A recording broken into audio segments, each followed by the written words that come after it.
Morality లేకుండా రామిరెడ్డి గారు మీరు పెద్దవారు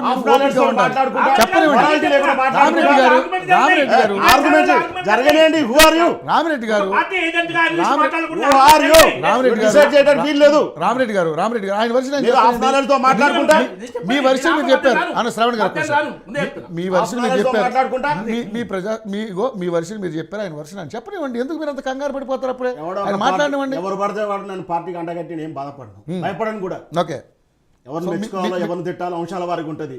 మీకు అర్థమై మీకు మెచ్యూరిటీ ఉంటే ఆలోచించుకోండి. మీకు మెచ్యూరిటీ లేకపోతే శ్రవణ్ కుమార్ గారు ప్లీజ్ మీ మెచ్యూరిటీ పెంచుకోండి. మీ లెవెల్ మీరు మెచ్యూరిటీ లెవెల్ మర్చుకోండి. ప్రతిసారి ప్రతి ఒక్కరికి ఒకటి అయింది. మాట్లాడితే ఆ పార్టీ, మాట్లాడితే ఈయన తిడుతుంది, వైఎస్ఆర్ పార్టీ అని తిడుతుంది. తిట్టకుండా మీకు భజన చేయమంటారా? మీరు చేసే తప్పిదాలను భజన చేయమంటారా? నేను అనలిస్ట్ నువ్వు కాదు. మీరు ఎవరు చెప్పడానికి భారతీయ జనతా పార్టీ అంట, కాంగ్రెస్ పార్టీ అంట, బిఆర్ఎస్ పార్టీ. రామిరెడ్డి గారితో మనకి రామిరెడ్డి గారు అనడానికి నీ అర్హత ఉంది. నీకు ఏ అర్హత ఉందని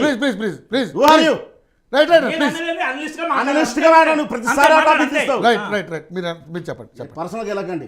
పార్టీలో టాపిక్ అడగండి, ప్రశ్న సమాధానం చెప్తారు. మీకు అర్థం కాకుండా ఒకసారి అడగండి, మళ్ళీ చెప్తా.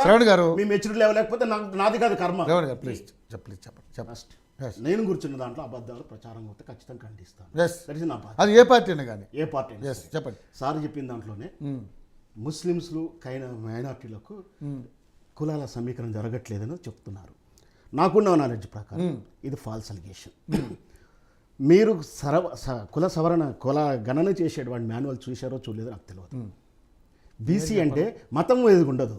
బీసీ కులాలలో నేను చూపిస్తాను మీకు, కాకపోతే నేను ఇక్కడ మీకు చూపిస్తాను దాంట్లో చూపిస్తాను. వినండి, మీరు చూపించే దాంట్లో చూపిస్తాను. అంటే ముస్లిమ్స్ కులాలలో కూడా బీసీ ఏకు ఉన్నాయి, బీసీ బీకి ఉన్నాయా, సి ఉన్నాయి మాన్యువల్. బీసీ ఏ ఏంటి, బీసీ బి అని ఒక మాన్యువల్ ఉంటుంది. చదవరాకపోతే వెబ్సైట్లో ఉంది, చూసుకోండి. మీరు వెళ్ళిన తర్వాత మీరు ఏం కులము అంటాడు. అలాంటే బీసీ ఏకి వస్తుందా, బీసీ బీకి వస్తుందా టిక్ చేసుకుంటారు వాళ్ళు. ఓకే ఓకే, నువ్వు దూదేకులో వాడువా, నువ్వు మైనార్టీ వాడివా, నువ్వు హిందువా, ముస్లింవా, ఓకే అదే ఉంటుంది. కులాల విభజిస్తున్నారంటే అన్ని విభజిస్తున్నారు. ఆ విధానం తప్పు. నేను మొదటి నుంచి కూడా ఈ కులగణనని వ్యతిరేకిస్తున్నాను. కులగణన జరగాలి కానీ వీళ్ళు అనుకున్నటువంటి ప్రయోజనాల కోసం కాదని చెప్తా ఉన్నాను. ఓకే, ఇది ఫాల్స్. అంటే కులాలను విభజిస్తున్న వాట్సాప్ యూనివర్సిటీ అర్ధర్థంగా మెచ్యూరిటీ లేకుండా తప్పుడు ఫాల్స్ కేసు చేస్తుంది. ఇంకొకటి కొత్తది ఇప్పుడు కొత్తగా 2 రోజులు చూస్తున్నాను. దీంట్లో కరెక్షన్ చేసుకోవాల్సింది ఉంది. నిజమా కాదు తెలియదు, చెప్పండి. నిజంగా కూడా హిందువులను దెబ్బతీసేటువంటి కుల సేకరణ జరుగుతుందని ఒకటి ప్రచారం జరుగుతుంది. ముఖ్యంగా భారతీయ జనతా పార్టీ కార్పొరేటర్ శ్రవణ్ కుమార్ గారు ఈ అంశాన్ని మొదలు పెడితే ఆయన కూడా కేసు కూడా పెట్టడం జరుగుతుంది. విషయం ఏంటంటే, అంటే మేము ఎలిమినేటర్స్ అంటే సేకరించే వాళ్ళు వస్తున్నారుగా, వాళ్ళకు మాన్యువల్ బుక్ ఇచ్చారు. ఒక బుక్లో హిందువులు అంటే కేటగిరీ 1 అని ఉంది, ఒక బుక్లో కేటగిరీ 2 అని ఉంది. 2 అని ప్లేస్లో ముస్లిమ్స్ ఉంది. అంటే నీకు వచ్చిన బుక్ నువ్వు ఏం చేస్తావు, 1 అని కోడేస్తావు హిందూ అని. ఇంకో ఏరియా వాళ్ళు 2 అని వేస్తాడు. అంటే 1, 2 తర్వాత అన్నీ కూడా డేటా ఎంట్రీ అవుతే కన్ఫ్యూజే కదా. అవును అవును, ఇలా ఉంది అని ఆయన కనిపెట్టాడు. ఇది ఉందా లేదని ఎంక్వైరీ చేయాలంటే అన్నీ చేయాలి. అంటే హిందువులను దెబ్బ కొట్టేదానికి జరుగుతుందా, హిందువుల బలాన్ని తక్కువ చూపించి ముస్లిం బలాన్ని చూపిస్తానికి ఎక్కువగా చూపిస్తున్న ఆరోపణ కూడా ఉంది. మరి నేను హిందువుల తరపునే మాట్లాడుతున్నా కదా, నేను బీజేపీ తరపునే మాట్లాడుతున్నా కదా. వాస్తవాలు మాట్లాడితే అర్థం చేసుకున్నటువంటి అవగాహన ఉండాలి. ఇది టాపిక్ అయిపోయింది. ఇక పోతే ఈ తెలంగాణ మళ్ళీ వెనక్కి నెట్టేయబడింది. మళ్ళీ కల్లోలిత ప్రాంతం 10 సంవత్సరాలు 20 సంవత్సరాలు 24 సంవత్సరాల కింద ఎట్లుందో ఆ రోజు ఎట్లా ఉంది. 2000కు ముందు కల్లోలిత ప్రాంతం పోలీసు ఉక్కు బూట్ల సప్పట్లో తెల్లారేది. తుపాకీ సైరన్లతోటి, పోలీస్ సైరన్లతో, తుపాకీ బుల్లెట్లతోటి తెల్లవార్లు సౌండ్లు వినపడితే తెల్లారితే ఏ అపవాదు ఎలాంటి వార్త వినాల్సి వచ్చేదని తెలంగాణ తల్లి హృదయం తల్లడిల్లింది. ఎలాంటి అపవాదులు వినాలో, ఎలాంటి దుర్వార్త వినాలో అని. అలాంటి కల్లోలిత ప్రాంతం ఇప్పుడు లగిచర్ల 3-4 రోజుల నుంచి ఆడ పోలీస్ పికెటింగ్లు. మీసం మొలిస్తే నేరం తెలంగాణలో. ఆనాటి 2000 సంవత్సరాల కాల పరిస్థితులు ఎలా ఉన్నాయో ఆ విధంగా రేవంత్ రెడ్డి అన్న దానికి నెట్టేయబడ్డాడు, నెట్టేశాడు. ఇక పోతే మామూలుగా చెప్పాలంటే గతంలో ఒక కాలంలో రాజకీయ పార్టీలోకి రాజకీయంలోకి వస్తే ధనవంతులు దారిద్ర్యంలోకి వెళ్ళిపోయేవారు. ఇప్పుడు దరిద్రులు రాజకీయాలకు వస్తున్నారేమో, పేదవాళ్ళంతా ధనవంతులు అవుతున్నారు. గతంలో ఎవరైనా అరెస్ట్ అయితే జీరోలు అయ్యేవారు. ఇది ఎక్కడ దరిద్రమో, ఇప్పుడు అరెస్ట్ అయితే వాళ్ళు హీరోలై సీఎంలు అవుతున్నారు. అరే కేటీఆర్ని అరెస్ట్ చేస్తానికి వీళ్ళు కుట్ర చేస్తున్నారని వీళ్ళ ఆరోపణ. చాలా తెలివిగలడు కేటీఆర్. ఈ బీజేపీ మోడీని ఇరికిచ్చేశాడు. విషయం అర్థమైందో లేదో ఈసార్లు కానీ ఎక్స్ప్లెయిన్ చేస్తాను.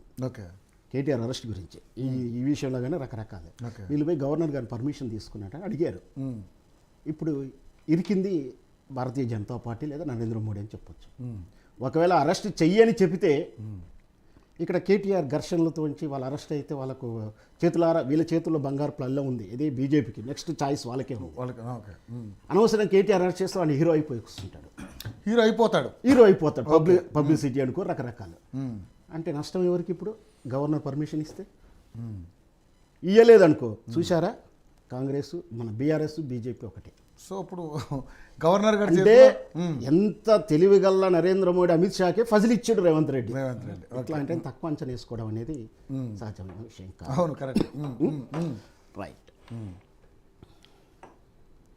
ఈ విషయంలో కేసీఆర్ మించిన ఏక్ బడ్కర్ ఏక్ రేవంత్ రెడ్డి. వాళ్ళ కాలంలో వాళ్ళు చేశారు, అంతకు మించినటువంటి ఫలితాలు జరుగుతూ ఉన్నాయి. విమర్శల ప్రకారం చెప్తున్నాను, అది ఫ్యామిలీ ప్యాక్ అన్నారు. ఇది బీఆర్ఎస్ ప్రభుత్వంలో జరిగింది. మరి ఇక్కడ రేవంత్ రెడ్డి వ్యవహారంలో జంబో ఫ్యామిలీ ప్యాక్ నడుస్తుంది.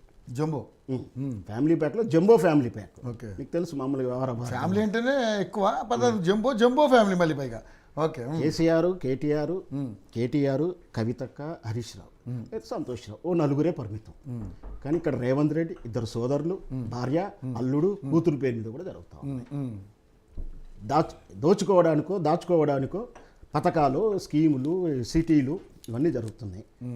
సరే, అభివృద్ధిని ఎవరు కాదనరు. ఓకే, అది రంజకంగా జరగాలి. జరగకపోతే ఏమవుతుందో నిన్నటి నిర్వాసిత ప్రాంతంలో బీఆర్ఎస్ పార్టీ ఎంత ఓటమైందో మనం చూసాం. దాడిని నేను ఖచ్చితంగా ఖండిస్తున్నాను. కానీ ఈ దాడి వెనక అర్థతను అర్థం చేసుకోవాలని కూడా రిక్వెస్ట్ చేస్తున్నాను. ఓకే, ఏదైతే ఖమ్మంలో రైతులకు బేడీలేస్తే ఏ విధంగా మీరు ఇన్క్యాచ్ చేసుకున్నారో, ఏ విధంగా బీఆర్ఎస్ ఫలితాన్ని అనుభవించిందో, ఈరోజు లంకచెర్ల గ్రామంలో కూడా కాంగ్రెస్ పార్టీ ఆ అనుభవాన్ని ఖచ్చితంగా ఫలితాన్ని అనుభవించక తప్పదంటారా? తప్పదు. అర్ధరాత్రులు ఇంట్ల మీద దాడి చేసి చూశారు వీడియో. అది సహజమే. జనరల్గా పోలీస్ అంటే ప్రభుత్వ సిబ్బంది మీద కానీ పోలీసుల మీద కానీ, అందులో పోలీసుల మీద ఎక్కువ చేసినప్పుడు అవినటువంటి దాడులు జరుగుతాయి. ఇది అదే చెప్తున్నాను. 1900 అంటే 2000 సంవత్సరం ముందు ఏ విధంగా ఉంటే కల్లోలిత ప్రాంతాలు, అదంతా దాడి జరుగుతూ ఉంటుంది. ఆ విషయం మరి తెలియజేసుకున్నారో. సరే, ఇది ప్లాన్ ప్రకారం జరిగిందా, ప్లాన్ ప్రకారం జరగలేదంటే, ప్లాన్ ప్రకారం జరిగితే నైతిక బాధ్యత వహిస్తూ రేవంత్ రెడ్డి రాజీనామా చేయాలి. వైఫల్యం అనేది. అయితే అన్నిటికన్నా ముఖ్య విషయం ఏంటంటే, ఇది బీఆర్ఎస్ పార్టీ ప్లాన్ చేసింది. ఓకే, చేసింది. దీంట్లో నేను అరెస్ట్ అయిన దాంట్లో కాంగ్రెస్ కార్యకర్తలు ఉన్నారు.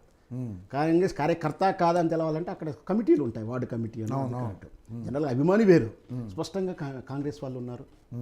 అంటే నీ మీద దాడి చేయమని చెబితే నీ కాంగ్రెస్ కార్యకర్తలే దాడి చేస్తానికి సిద్ధమైందంటే రేవంత్ రెడ్డి పరిస్థితి ఎక్కడి దగ్గర జారిందో ఆలోచించుకోవాలి.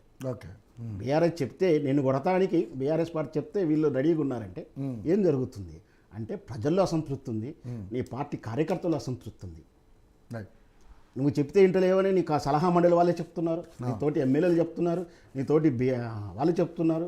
అడగడానికి వెళ్ళడానికి జర్నలిస్టులు భయపెట్టేలా ప్రవర్తిస్తున్నావు. కేసీఆర్ గతంలో అడలించేవాడు, ఈయన ఏకంగా బెదిరించేస్తున్నాడు.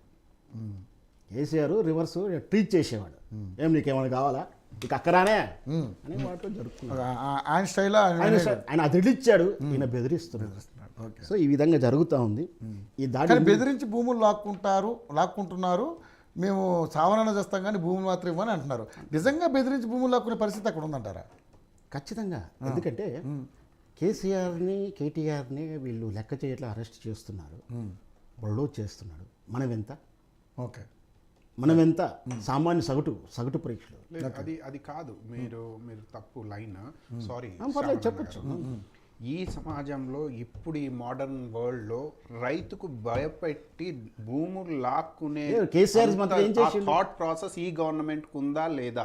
కేసీఆర్ ఒకవేళ ఉంది అంటే వరల్డ్ లెవెల్ లో criticism వస్తుంది. ముందు Not ప్రాంతం ఆయన ఏం తెలంగాణ. చేసిండు? సాగర్ విషయంలో జరిగింది మల్లన్న సాగర్ అదే కదా, బుల్డోజే కదా. తర్వాత కొండపోచమ్మ ఎక్కడైనా అదే జరిగింది అదే జరుగుతుంది. విషయం. Exactly. కాకపోతే నేను అనేది నెగోషియేట్స్ ఉంటాయి, నెగోషియేట్ పీరియడ్స్ ఉంటాయి, నెగోషియేట్ నయానో భయానో రకరకాల court process, legal process, Consensus consensus ఉంటాయి. ఓకే.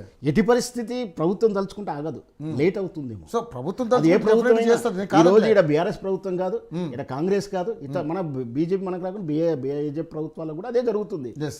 వాళ్ళు తలుచుకున్నప్పుడు అవుతుంది. కాకపోతే దాన్ని ప్రజలు ఇంప్లిమెంట్ ఎలా అర్థం చేసుకునే ఎలా చేయగలుగుతారో మొత్తం అయిపోలేదు అది.